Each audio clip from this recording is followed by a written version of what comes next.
Biyernes sa ating lahat. Thank you, Direk Randy.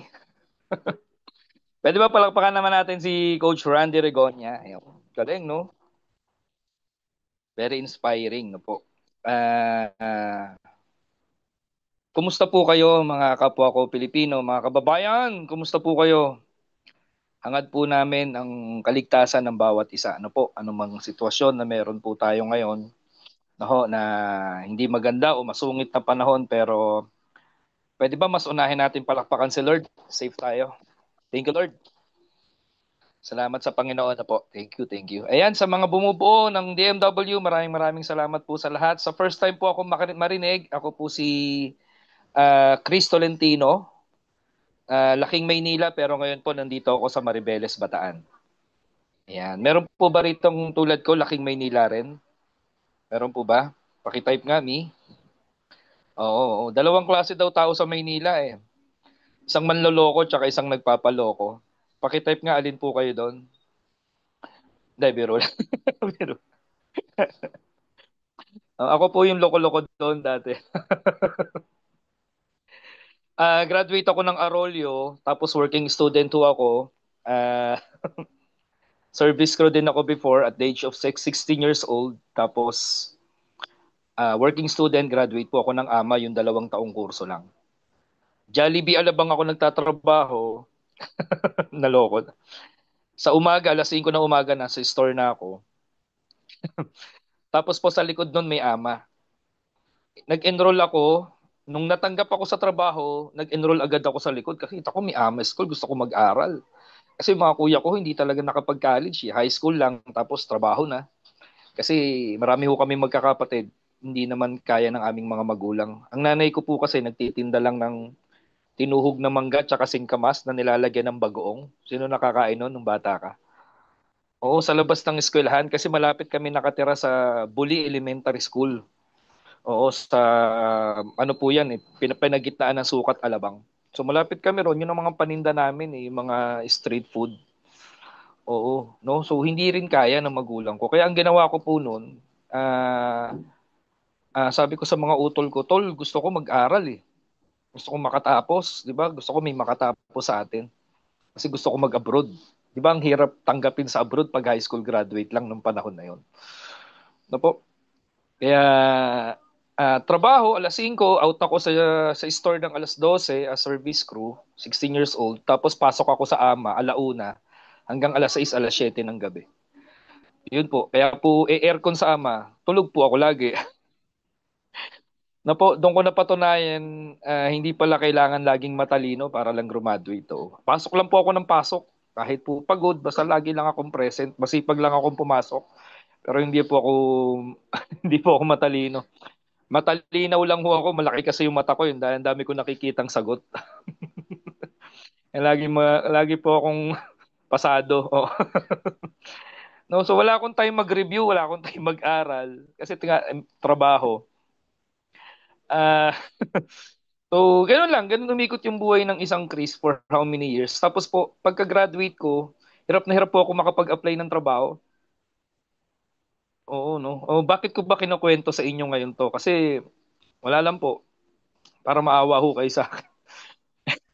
Hindi, biro lang, no? So, yung journey kasi, para sa akin, ng pagiging successful, may proseso po talaga. Negosyante na po ako for how many years bago ako nakilala ang Live Good. No? Pero, pagka-graduate ko ng kurso, kala ko kasi okay magiging trabaho, 'di ba? Year 2000 ako graduate, 2001. Kaputukan ng mga computer niyan eh. Pag-graduate ka ng mga computer or kung ano man, computer system design and programming ako. Eh. Hirap na hirap naman ako mag-apply. Aminin ko sa interview pa lang po bagsak na ako. Mga Englishan po hindi ko kaya makipag-usap sa inang diretsuhan eh. Hindi po talaga ako magaling. Tapos po, yung mga kasama ko, mga classmate ko natanggap na. Tapos ako ho, hindi matanggap-tanggap. 'Di ba? Yung puro ka forma, 'di ba? Naka long sleeve ka, punta ka ng Makati, apply ka encoder. Tapos uuwi kang luhaan. 'Di ba? Nauwi po ako sa pagiging dicer. Merchandiser po ako sa Pedro Hill dati, yung isang convenience store diyan. Ilang buwan po ako doon tapos hindi ko makita yung sarili kong mag-grow as empleyado. Hindi ako against sa employment pero iilan lang kasi yung nakita ko pong empleyadong yumaman sa pagiging empleyado lang. Napakaliit na porsyento. So ang ginawa ko po nag-abroad. 21 anyos po ako nag-Taiwan ako. Ang hirap din ang hirap din makapasa. Nagkataon lang ho, may backer ako, yung kapitan ng barangay namin, kaibigan ng tatay ko, isa po sa may-ari nung agency. So binakeran lang po ako. Kasi ang dami ko na pong in-applyan kung saan-saan, mag-Saudi, mag-abroad. Hindi ako matanggap-tanggap talaga. Talagang sira ako sa interview. Yun nga lang po, talagang may ginamit si Lord, no? So, nakapag-abroad ako, 21 years old. 24 years old, umuwi ako. 3 years straight, di ako nagbakasyon. Ipon lang, mahirap trabaho eh. Sabi ko, ayoko nang bumalik. Textile ho, trabaho ko ron eh. Pakainit, chemical, sabi ko, ayoko na. Iipon ako ng maigi. So, dumo-duty po ako 16 hours. Na-experience ko po sa abroad, 5 months walang rest day. 12 hours to 16 hours. Every day ang trabaho ko, panggabi pa. So araw-araw po yan. Gusto ko lang makaipon kasi ang hirap umuwing wala, 'di ba? At saka pangarap ko po na mabago yung buhay ng pamilya namin. Marami pa hong umaasa sa akin. So nakatulong ako noon, napaaral ko yung mga kapatid ko na sumunod sa akin. Pero pag uwi ko po, nagnegosyo na ako. Hindi ako against sa empleyado, kasi sa pag-abroad, ang nakita ko po sorry po kung may matatamaan, bato-bato sa langit, tamaan sa pool. 70 to 80% na nag-abroad ayon sa survey, broken family. Totoo hindi? Totoo, di po ba? No, kaya ang daming nasirang pamilya. Tapos pangalawa, ang hirap ng magtrabaho ng wala kang peace of mind. Lagi nasa isip mo na sa Pilipinas. Kaya po nung pag-uwi ko, nagnegosyo na ako. Marami na po ako sinimulan negosyo eh. Pero masasabi ko po sa inyo na yung Live Good, yung isa sa pinakamagaan na pinasok kong pagkakakitaan. Nag-financer ako ng glassware, nagprutasan, nagtindaho ako nag-ukay-ukay ako, nag-general merchandise ako sa Cavite for how many years. Okay, kasi ang iniisip ko, itataya ko na lahat eh, ayoko na lang bumalik sa abroad. Kasi nga hindi naging maganda experience ko puro sa sobrang pagod, sakripisyo. Tapos po, di ba ganun naman ang Pilipino? Pag nalugay, bangon ulit. Nalugay, babangon ulit. Tapos dumating ako po talaga sa pagkasagad. Yung nalugi na yung pag-finance ko ng glassware, tapos so talagang sumadsad ako ng gusto, wala na akong ipon. Isa po ako sa mga may tindahan, yung kilala nyo pong may mga traditional business o may store na nabuhay sa loan. Alam mo ba yung pagbabakasyon ko ng London, social eh. Oo, kung magbakasyon ako London dati. Loan dito, London. Loan dito, London. Puro loan yung naging buhay. No, mapupuno lang yung tindahan ko, yung general merchandise ko pagka nakapag-renew na ako sa mga bangko, lending, mga kung ano-ano pa, 'di ba? So ganoon for how many years? Total of 12 years ako may general merchandise. Paikot-ikot ganun yung buhay ko. Way back 2009 na-invite po ako sa network marketing. Isa lang po ang pinanggalingan kong company bago ako nag-live good. At until now po nandun yung respect ko. Kasi walang Chris Tolentino na may katiting na skills kung hindi po ako nag-training for how many years doon. Kaya with all due respect doon sa company pinanggalingan ko, sobrang proud po ako doon. No? Tapos po, ako po yung network marketer na naikot na yung iba't ibang lugar. Naikot na yung buong Luzon, no? From Ilocos Norte hanggang Sorsogon. Kasi dati po, kung gusto mo mag-network, wala namang gantong Zoom. Talagang pag may grupo ka sa isang probinsya, bababain mo yan kung gusto mong paputokin. Na-experience ko po yun. No, nakarating pa nga po ako ng pagudpod eh. Alam niyo po yung pagudpod? Pagod at pudpud po inabot ng kotse ko. Sobrang layo. No, tapos po, 10 years po ako sa multi-level marketing. Habang ako po ay may traditional business, isinabay ko po siya. So, full time ko po yun. Nagkaroon po tayo ng resulta ron. Kotse, yung bahay, yung grupo, opo. Hanggang sa nag-start po ako ng iba pang traditional. Okay, isa po ako sa mga network marketer ng na burnout na sa makalumang konsepto ng hyping, ng baliwan, ng puro power, power. Tapos walang kumita, yes. Walang regrets, pero dumating po ako sa point na teka lang, parang hinanap ko na yung sarili ko na gusto ko talaga maging masaya, lalo na po kasi nagkapamilya na po ako. Nung nagkaanak na po ako, sabi ko ayoko nang mag-aalis. Mas nag-focus na po ako sa traditional business. Dito po sa Bataan, 7 years po akong merong Don Chris. No? Yan pong Don Chris na yan, Donna Increase po yan. Oo. Alam nyo si Don Pacundo to, hindi. Donna Increase po yan. Nakilala ko si Donna through MLM din. At nag-start po kami ng, actually yung Don Chris po, nag-start yan sa foundation. Don Chris Foundation. Yan. Wala pa ho akong restaurant, wala pa akong sa Live Good. Nababaliw na sa akin yung asawa ko eh. May mga iba po akong thinking na to serve other people or basta ganoon. Mayroon ako mga filosofiya sa buhay. Hanggang sa yung Don Chris po naging basketball team kasi mahilig ako mag-basketball. Hanggang nung inisip ko na ulit magpwesto, binenta ko po yung kotse ko, nag-start ako ng resto. So yung Don Chris Loming Batangas, naging best lomi in town po yan dito ho sa aming lugar ho. Tapos nagdagdagan po yan ng pares, ng goto, 7 years, 24 hours. Tapos tulad mo, may ginagawa ako, may nag-send sa akin ng link ng Live Good. Sabi ko, ayoko na yan, alam ko na yan. Parang ikaw. Yung Live Good Tour, yung 5 to 6 minutes video na yan, sinend sa akin ng kumpare ko, taga Cavite. Kunin ko na yung pagkakataon. Maraming salamat, Mr. Oscar Penuela. Kung wala Oscar Penuela, hindi ko nakilala ang Live Good. Sabi ko sa kanya, pare, okay na ako eh. Okay na ako, masaya ako, kumikita na kami, nakakakain kami, hindi lang 3 beses ang araw. May masayang pamilya na ako ngayon dito sa Bataan, pare. Ayoko na nung trabaho natin dati. 5 taon po ako na nagpahinga sa multi-level marketing. At binuhos ko po yung oras ko dun sa pamilya ko at sa negosyo ko na nag-hands-on ako. So, sa dami po na nag-invite sa akin at kumakausap sa akin sa iba't ibang MLM, wala na po talaga ako sinalihan. Hindi na po mabilang sa 10 daliri ko yung pumunta sa store ko para i-recruit po si Chris Tolentino. Pag same concept, bibili ka ng package tapos left and right, binary, lagi ko sinasabi sarili ko, alam ko na. May konting yabang po si Coach Chris. Every time na may isang networker na magpapaliwanag po sa akin, lagi ko sinasabi, alam ko na yan, narinig ko na yan, galing ako dyan. Ganun po ako, ayoko na po talaga. Hindi naman sobrang sunog, hindi ako nagsasara ng pinto, pero wala akong makita na kumpanya na tatapat dun sa ginawa ko before. Sorry po ha. Ngayon, nung itong Live Good, pinanood ko yung video, sabi nung kaibigan ko, pare, panoorin mo lang. Yung kumpare ko, naging junkie na yun. Oo, nagpatalon-talon siya, kaya ayoko na. Hindi niya ko agad yung tiwala ko. Downline ko pa siya sa dati, sa company namin. Downline ko siya. Diba, sabi ko, pare, pang ilan mo na ba yan? Diba?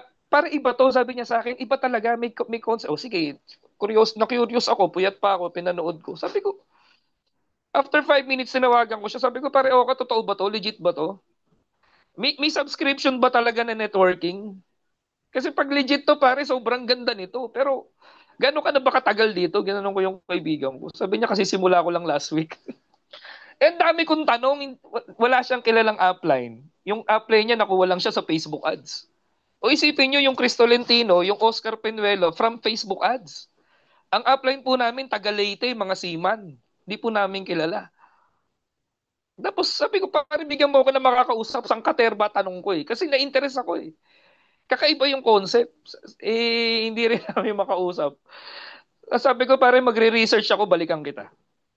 Inaral ko, sabi ko, may negative, totoo naman kayo mag-research, may negative, may positive sa YouTube, sa iba't iba po. Yung nga nakita ko, alam niyo kung bakit po ako isa sa una nagpa-interest. Nag-join po ako, 800,000 plus yung member. Sabi ko sa asawa ko, Mami, tingnan mo tong company na to. wala pang isang taon, mag-iisang milyon na yung miyembro. Mami, record breaking to, kakaiba to. Hindi dadami ng kulang 1 milyon to kung walang magandang nangyayari. Doon ako na-amaze. Kaya sabi ko sa asawa ko, Mami, 3,000 lang naman eh. Nananaginip ako, nagtotok, lagi ko sinasabi sa asawa ko yan. Talagang nasa puso ko yung pagne-network. Nagtuturo ako kasi po nagkakandak na ako ng team building dati sa iba't ibang probinsya. Nasa puso ko, hindi lang ako, naghahanap lang talaga ako ng tamang timing, ng tamang company, ng gusto kong gawin ulit mag-network. Hanggang sa, may nakausap ako eh, na i-apply namin at taga Leyte. Active sila nun. So, tinuturuan ako, paano ganito, parang ganito. Hanggang sa 2 weeks pa lang ho ako, gumawa na ako ng video. Inatrack ko na yung mga kasama kong network marketer sa iba't ibang company. Kasi hanggang ngayon po, sobrang dami ko pong kaibigan, kumpare, mga ninong ng Likambal, sa iba't ibang company, naglipatan na eh. Yung mga kasama ko dati. Kaya nagulat sila na magne-network po ulit ako. So marami po ako napa-join nung umpisa ko pa lang dito. Hanggang sa mabait talaga si Lord. Pwede ba mas unahin nating papurihan si Lord, no? Talagang gagawa siya ng kaparaanan para sagutin yung mga dalangin natin.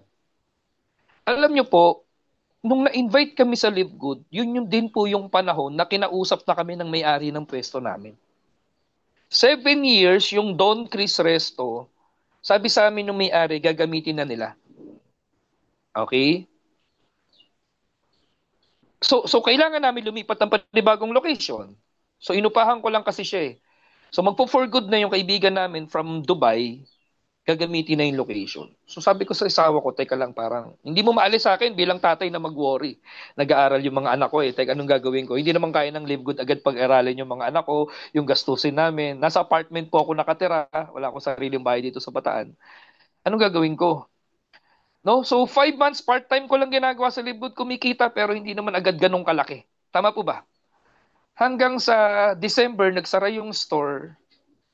Paulit-ulit kami, ilang linggo kami naghahanap ng pwesto, hindi po talaga kami pinasumpong ni Lord ng panibagong location. Sobrang mahal ng upa, hindi maganda location.